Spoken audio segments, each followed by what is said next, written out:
All right, should be recording. How we doing, everyone? Just starting up a little session. Going to be playing 25 today, and probably going to be playing pretty loose and aggressive. So see how that goes. Just starting up on 4 tables. Don't really have many stats on anybody, so a little bit of this video will probably be playing blind, playing without having a significant sample on people. When I'm playing at my normal levels, I generally have, on the regs, I generally have at least 5,000 hands on most of them. It's pretty easy to play from there. Here I pick up a pair plus a gut shot plus a flush draw. Not really going to be very worthwhile drawing out of position to all of it. I'm just going to fold out here. Big thing to remember whenever you're drawing, always think about what your improvement cards do to the board. My improvement cards there give me trips are okay, but the 2 pair is going to be useless on a 4 straight board. My straight's going to be useless on a 4 straight board, and my flush is going to be useless on a 4 flush board without much working for me. So that's just not going to be a good draw, especially out of position, and it's a nothing pot, so really no reason to mess around for it. My image up here on most of my tables that I've been playing at is a little bit wet already. Won a small pot over here where I turned trips against this guy who didn't pay off my river bet. No issue. Get a raise from EP by this guy. We're looking at 5% EP open, but only over 80 hands. I just call here and set mine, and I'll fold out the deuces from EP. Looks like this guy's ISOing. This guy's going to get 3-bet. I 3-bet him earlier in the session. Had to fold or get into some weird spot post-flop where I had to end up folding. Not a huge deal. Being in position, I should get a fold a little bit more often, plus it looks like he's just ISOing. I don't think the stats I have on him are correct. I think these are older stats, so I'm not super worried about that. So I end up picking up the ace. Aces are good. Not really much point in betting here, to be perfectly honest. He's really never going to call me with a second best hand, and I'd rather check here, let him feel comfortable with something like 10s or jacks, rather than bet here and really never let him make a mistake. So just get rid of that. Knockout here. 2 pairs good. Gonna throw out the bet here again. Try to get some value from like the jacks queens part of his range. Just make a silly bet, and we'll just fold out here at the jack 4. Fold out the 5-6. Get check raised. Really not a huge concern. Obviously, we're not folding. 2 pair in a 3-bet pot. If he's coolering me with something, sucks to be me. And I'm just gonna call here, give him the chance to barrel the riv. He has what he might feel is a good chance to fire. 9s here, got no sample on this guy, obviously going to call, I'm not going to waste time, just call there. Did I cooler him? I did. Whee! 9s here, just going to check. Okay, so this guy made a pretty big mistake flatting me pre-flop with ace-king. Number one thing, do you really think flatting me out of position is going to be intelligent pre-flop with a hand that has to hit in order to be good? No, probably not. You're going to put yourself in a lot of bad spots. It's not going to be comfortable for you. End up spiking the boat here. I really don't think he has anything. He probably just has a blush. He could have one of those weird bottom pairs, something like 8s or something like that. So I'm going to bet to try to get some value from that, but I just really never expect to get a call here at a high frequency. I think if he had a king, he'd c-bet most of the time. It's going to be pretty gross if he has one. It'd be a really weird minimization on his behalf, but I expect that to be some weird pair a lot of the time, which is why I decide to, bet rather than put in a huge overbet or something against this guy. Good.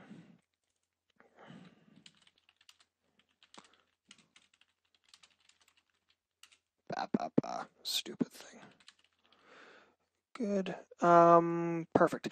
So a lot of the stats I have on these people, I have to imagine they're just 50 people that float between. And oddly enough, I got 1.4k hands on this guy. I don't even know who the fuck he is.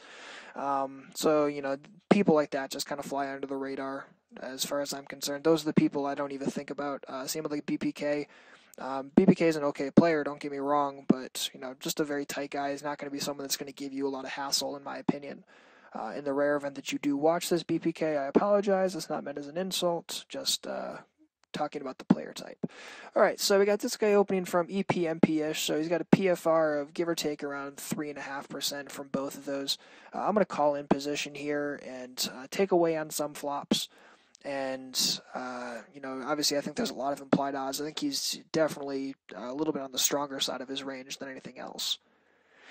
So this is an interesting board. I don't really expect him to fold out queens or jacks quite yet. However, if he does check, I am going to stab at it because it's multi-way, and I would like to pick this up sometimes uncontested. I just fire off around half pot. He probably just has pocket pairs. He's probably going to fold most of it. He'll probably check call most of his range because, like I said, it should be the stronger pocket pairs part. So really that's no issue. And again, I just like to, because I'm in position, I'd rather just stab it now. Not really figure out where I'm at, but make the pot bigger when I do hit. Also gives myself a free card on the turn a lot of the time, which is always nice. And again, they both check to me. There's a good chance I'm just going to pick it up unimproved, which is all I care about. You'll notice playing this style, obviously I'm playing pretty damn loose already. You know, all I'm really worried about is fold equity and pressure.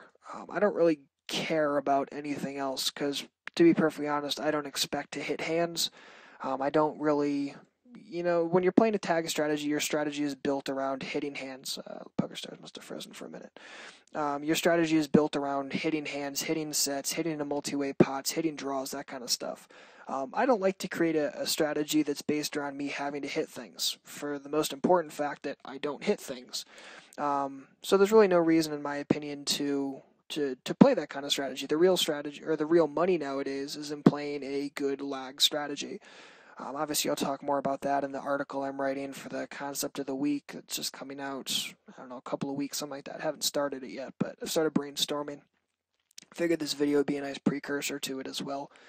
And again, we're just looking for spots to apply pressure, but at the same time that we're doing that, we're trying not to overexpose. And what I mean by that is we're not trying to, like, you know, overexpose our stack and, like, to run some huge bluff. I don't want to have to put in, you know, half my stack. I don't want to have to put in 3/4 of my stack. I want to put in enough that's making people think I'm putting in half my stack, or make people think that I'm going to stack in, when really I'm not going to.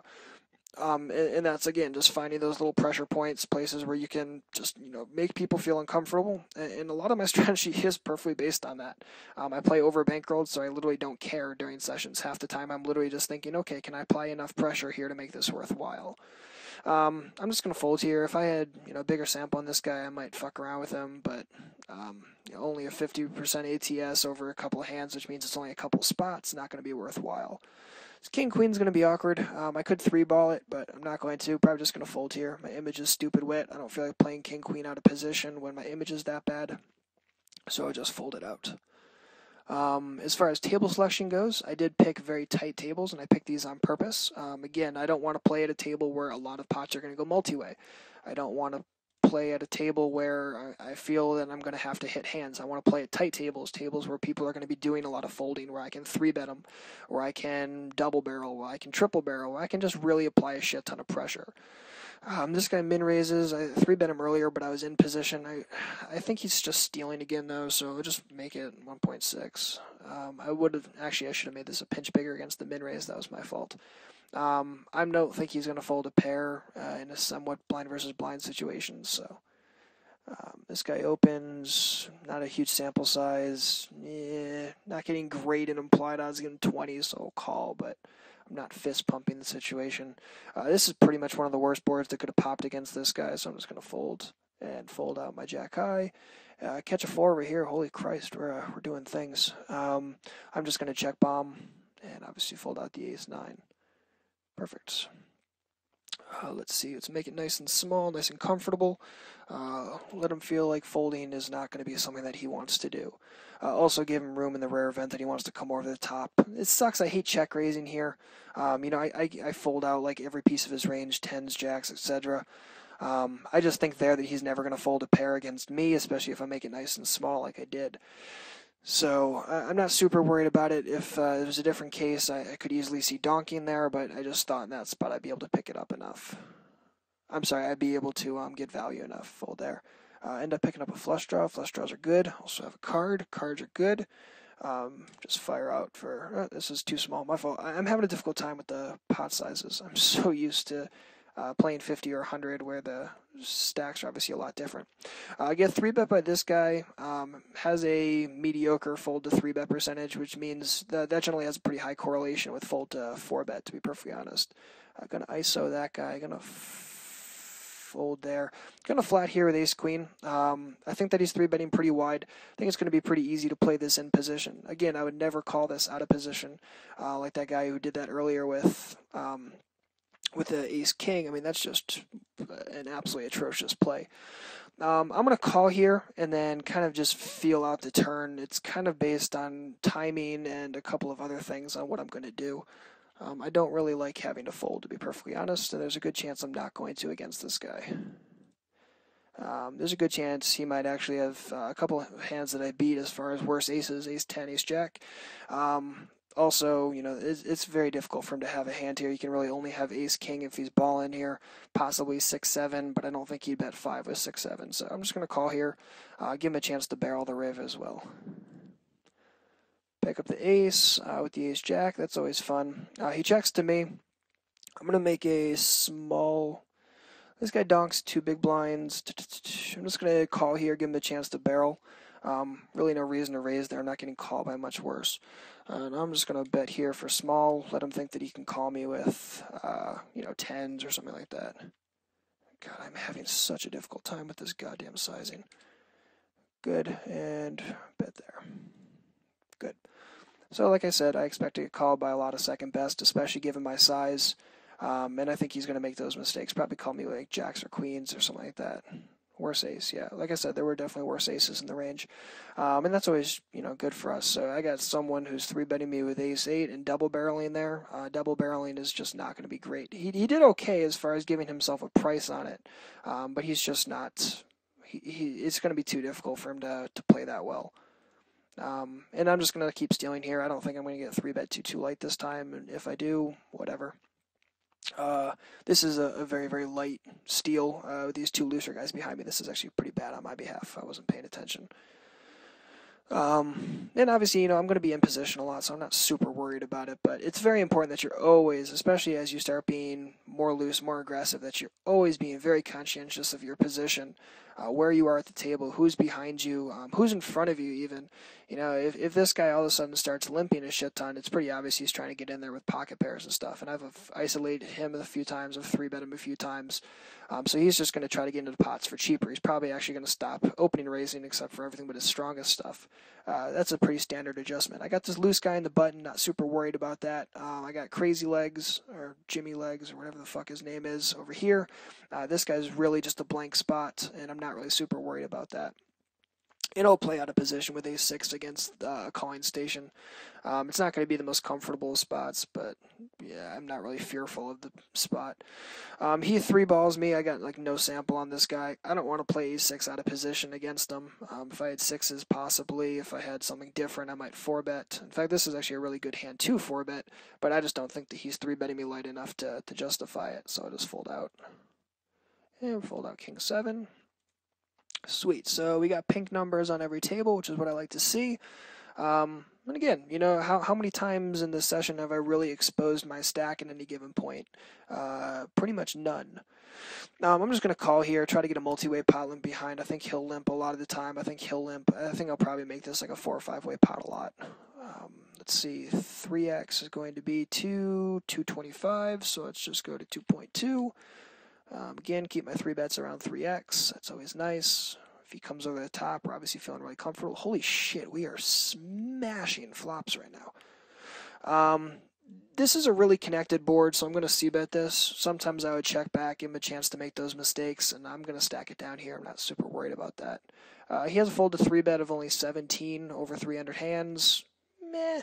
I don't think he's really going to fold nearly enough. Probably not to me, especially because of the image, so I'll just fold out. Fold out. Deuce 6 will steal, because this guy seems to not really want to fuck with me too much.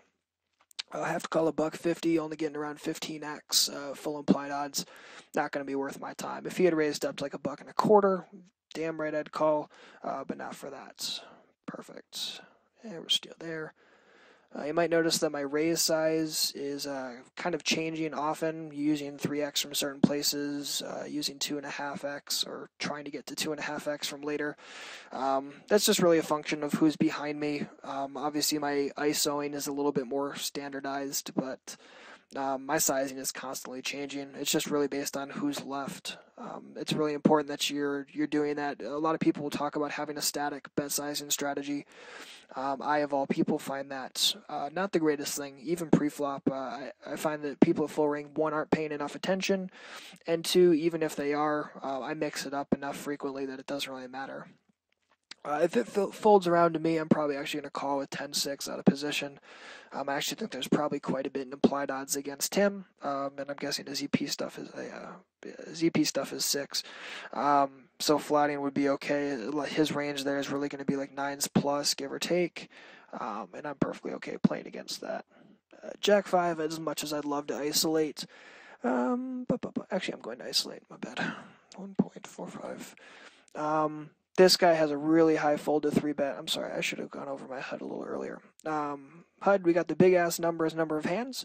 VPIP, pre-flop raises to 12. We got, motherfucker, attempt to steal is the S. 3-bet is obviously 3. I hate c-betting low boards, but I think he's calling with enough Broadway type shit that I can get away with it. 3-bet is the red number, fold to 3-bet is the next number. Then we have c-bet percentage, fold to c-bet, and the last number is fold versus turn c-bet. So I try to keep labels up there, make life a little bit easier for you guys. I'm not going to 3-bet the deuce 5 because I've 3-bet him a few times. I got this guy opening EP. It's wide, but again, only 17 hands, not going to be worth my time. So I'll just fold that. Perfect, and got that loose guy in the small, got a looser guy in the button who's halved. Yeah, I'll just fold that out. Good. So again, like I was saying, everything is pressure. Everything is just looking for spots to kill people and looking for, spots where you can pinch out some value here and there. I was trying to pinch out some value earlier with that ace-9, ended up working out for me. Trying to pinch out some value with that ace-queen, worked out for me. And, I may not have gotten calls if they had a big hand. I'm sorry, if they had a small hand, so I made a smaller bet so they feel comfortable with the width of the range rather than just the small stuff. Good, Jack 5, we'll fold that. Queen 8, recall that. 5-4, got a bunch of tight guys. Got 2 looser guys behind me that are going to be in position on me, so I'll fold this out. I'm one of those people that I try never to just, always push the fold button. I always just try to double check the situation and see, maybe 5-4 could be profitable raising for middle position, or early mid, sorry. So it's really just based on, again, who's behind me. Am I going to have a lot of tough spots? Pre-flop is really useful because pre-flop is all about ensuring that you set yourself up for minimal difficult decisions post-flop. And that's all I'm doing. And, if I can't get a favorable spot or if I think I'm going to get too many callers in position on me, it's just not going to be worth my time, so I'll just get out of the spot. Here he actually makes a ridiculously large 3-bet size. This again, 3-bet should generally be around 3x unless it's a min-raise. It should be around 4x. And this is just way too fucking large. I'm not going to give it any action. Just fold out. He could think he's being cool and bluffy right there. One, I highly doubt he's doing that. I do have, as much as I do have an 80% ATS, I don't really think that he's going to be attacking me. We got a tight guy trying to attack someone who's running really loose, which means he's probably top side of his range. Also, another important thing when lagging is to take your own image into consideration. If I'm running really loose like this, I can assume that, some people are going to try to attack me. Good regs will try to attack me. They understand that I'm running loose. My opening range is, wider than most, obviously. Attempt to steal right now is looking to be around, give or take around 80% on all tables. Sorry, I got a 10% raise from EP, which isn't the greatest for implied odds, but I do have the other spaz fuck here as well, so just going to call here and try to play out. I prefer when I have something with a little bit more implied odds. If he had say a 5% raise from EP, then he's talking 9s plus, 10s plus, ace king for his preflop range, so there's way more implied odds against that. Whereas here, obviously that's not the case. If he calls, I'm done. Um, Okay, so here's a spot where I do beat some of his hands. He does have that 10% PFR from EP, which means that he is going to have, pretty much everything pocket pair plus. This is also the same guy from earlier when I had the ace queen. So this is a kind of situation where I could check raise as a semi bluff, try to fold out the jacks and queens part of his range, but I also do beat a shit ton of his hands. Deuces through nines I beat right now, and he's probably going to see bet most of that. He's probably not good enough to check that on the flop in the multi-way spot. So I'm just going to check call and probably just check fold the turn if this guy dubs. I don't think he's going to be aggressive enough to try to turn sevens into a bluff against me, because why the fuck could you ever do that against a 28-19? He's probably not going to, and he probably sees me actually a little bit looser because he has these stats as well. So I'm just going to fold here, just assume that it's probably more of the ace-king part of his range, maybe aces. I don't think there's any fold equity by trying to throw in a move here. Again, I'm just running too loose. I'm going to get no respect. I'm not getting enough folds. Everything in my style is about getting folds. If I can't get folds, then I'm not doing it. And that's just pretty much a function of my style. Now, if I had had a set, I would have played that entirely different against that guy. But just steal there with my king 4. This guy min raises from Ucka. Let's see, we're looking at 6% raise from EP. This sucks. I'm just going to fold here. Again, thinking about like what logical things could happen if I decided to flat there. Flatting's not going to be great. I'm going to be playing multi-way pot. I could get squeezed out a lot of the time, which wouldn't surprise me, to be perfectly honest. Again, I hate c-betting low boards. I think there's enough Broadway shit in his range, but meh, board's really connected. Meh. I'll just check and get out of here. Again, getting 3-bet a little bit on the larger side here, up to 4x. It's not terrible. I'm just going to fold out. No reason to give him action. Let's see, pot is what, 145, so let's bet 95 cents. Nice little 2/3er. And let's not steal with 3-6. Let's not steal with king 10. We got ace 3. We got 2 tougher people to get through. I've also been getting 3-bet a little bit more on this table, so I'll lay off it. Also, if your left starts 3-betting you more, just get the fuck off the table. There's pretty much, pretty much when that happens, there's no reason to stay at the table. The table's just getting more aggro. They're just going to keep 3-betting you. You're just going to keep losing all these small pots. And, why do that when you can easily move on to the next full ring table where you can just start attempting to steal 100% again? That's just kind of the way that I look at it. And again, I'm just looking for folds. I'm not looking to have hands. I'm not looking to have to, hit hands on the flop. I'm not looking for that kind of crap. I'm just looking for folds. Folds and pressure, it's all that matters. I believe in limit, it's called the inflection point, but here I just call it pressure. And I love doing it. It's pretty much what my entire style is based around.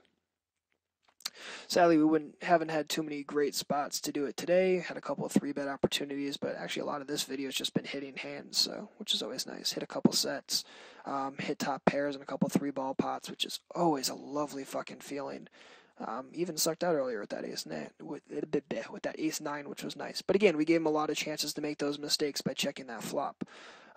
Remember, you just always break it down. Why are you betting? What is your bet accomplishing? Are you getting called by worse hands, or are you only getting action from better? And if you're only getting action from better, are you getting folds enough of the time? If you're not getting folds enough of the time, don't do it. Again, I'm just going to ISO this spot. This guy's been pretty foldy posts, so no real reason not to. Ace-9, just get out of that. I'm not going to try to ISO out of position against the late position limp. Probably actually get off this table pretty quickly. Get a couple of callers, catch an ace-high board. These two guys I'm not really worried about. It's this guy I'm more worried about. I'm just going to throw out the small one. Try to get folds sometimes. I think my king will still be good sometimes as well, which is always nice. And again, I'm not too worried about these two guys. I'm just more worried about trying to get the fold from this guy. This guy calls, which is like, LOL, I'm totally done. I'm not going to stab at him. And this guy just keeps fucking stealing, which is pissing me off. So I might start 3-balling him light. But again, he just has that high VPIP. A little bit of a gap between the two, which means he's going to be a little bit more passive, which means he's going to call me a lot. Isn't going to be worth my time. Now, don't get me wrong. I would love to check ship this or just go up to like 13. However, again, just not going to be worth my time. I think he's calling me way too wide. I see bet multi-way, and he called, and he's an 11-5, which means I really can't see this being anything but at a bare minimum ace-queen, so I'll just fold that spot out. I would like to ISO the deuce 8, but same guy, and I have the two looser guys to work with, which means it's going to go multi-way too often, which means it's not a spot that I want to take part in. This guy decides to limp. Limping's fun.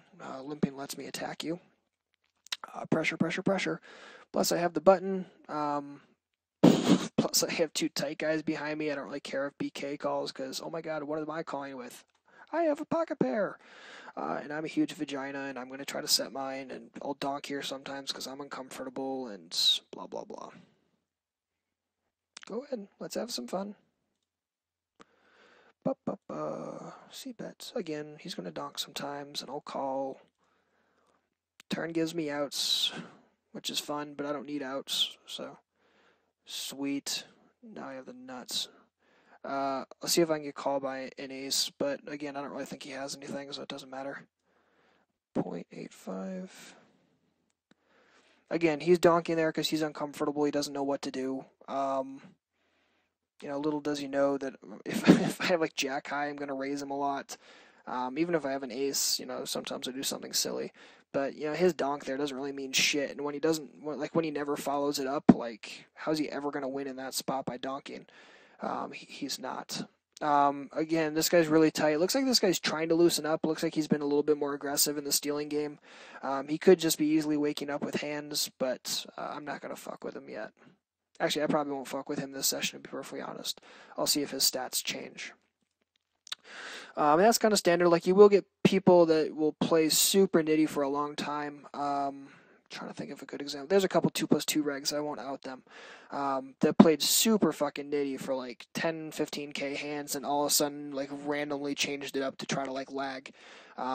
And that's perfectly standard. So make sure that you're always being aware of, are those stats real? This guy's stats probably are not real. I could probably reset him for the last 300 hands and see that he's probably running something like 15, 12. These numbers being complete bullshit, just weighted down because they're tighter over a big sample. So, which actually means he was probably running looser before all this. I'm sorry, tighter. So he's probably running something 6'4", 6'5". Almost short stacker stats, to be perfectly honest. I'm not going to steal here. That TX guy seems to like to 3-bet me a little bit, so no reason to put myself in that spot. Cool. So what? We've been playing for 40 minutes. I'll finish out my orbits on each table, and then hopefully that was a fun session for everyone. I think I probably went over enough crap that I probably shouldn't have, but what are you going to do? Check this guy from EP. Yeah. Raising too much, not going to be much in implied odds. Also, in talking about that, the other thing you're looking for is, kind of what's his range from there? Is there implied odds on the range enough? But also, is there implied odds just based on his idiocy? Is he going to take ace king unimproved and turn into this monster bluff fuck? You'd be surprised how many people actually do that. And if they are doing that, that's obviously great for us. So don't hesitate to use that to your advantage. That's kind of the other spot where implied odds come into play. So we'll get off that table. Let's see, we got this guy ISOing over here. Looks to be a little bit on the aggro side. I'm going to 3-bet him. I haven't 3-bet in a while, and I'm kind of getting bored.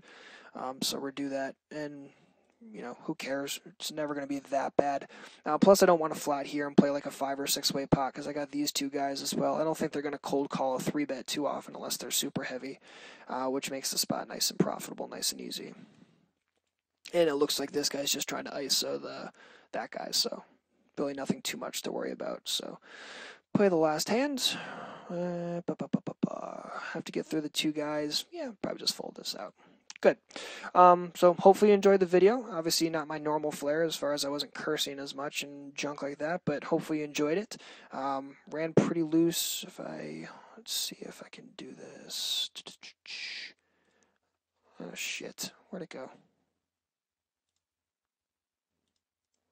Okay, there it is. Hold on. Stop session, cash games. How do we do today? Today? Refresh. Oh, damn it. I have my filter on.